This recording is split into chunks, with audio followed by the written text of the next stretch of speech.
17 years na akong OFW. Hindi madali, pero lahat ng sakripisyo may pinatunguhan. Gusto ko lang i-share ang kwento ko, hindi para magyabang, kundi para ipakita kung saan ko nilagay ang pinaghirapan ko. At ang lahat ng ito, hindi lang tiyaga at disiplina, kundi dasal sa bawat hakbang. Maliit lang ang mga ito, pero sa akin, ito'y isang tagumpay.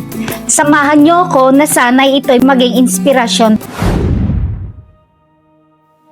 Unang pundar ko para sa pamilya.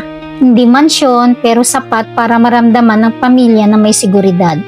At syempre, sinamahan ng dasal para maging matibay na pundasyon. Sumunod, 2 maliliit na paupahan, simple lang pero malaking tulong. Ang renta kahit maliit, dagdag kita na tuloy-tuloy. Passive income na sinamahan ng tiyaga at panalangin.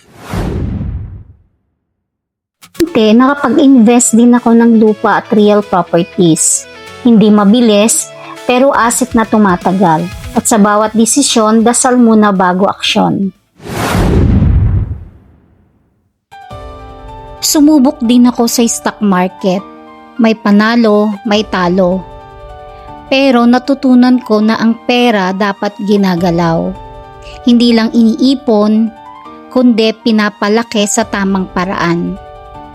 At sa bawat risk, dasal ang sandigan.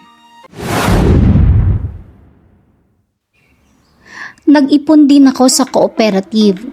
Maliit lang ang hulog kada buwan, pero malaking tulong sa long term. At lahat ng dividends ko, nire-invest ko.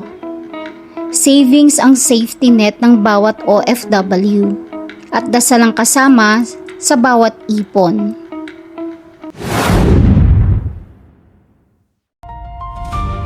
Ano ang aking natutunan? Sa 17 years, natutunan ko, hindi lahat ng kinikita dapat gastusin. Ang tunay na tagumpay ng OFW ay yung may naiuwi. Naiuwi na seguridad, peace of mind, at kinabukasan para sa pamilya. At lahat ng ito, hindi lang dahil sa tiyaga at disiplina, kundi dahil sa panalangin. Kung may natutunan ako sa 17 years na sakripisyo, ito yon. Hindi lang tiyaga at disiplina ang kailangan, kundi dasal sa bawat step.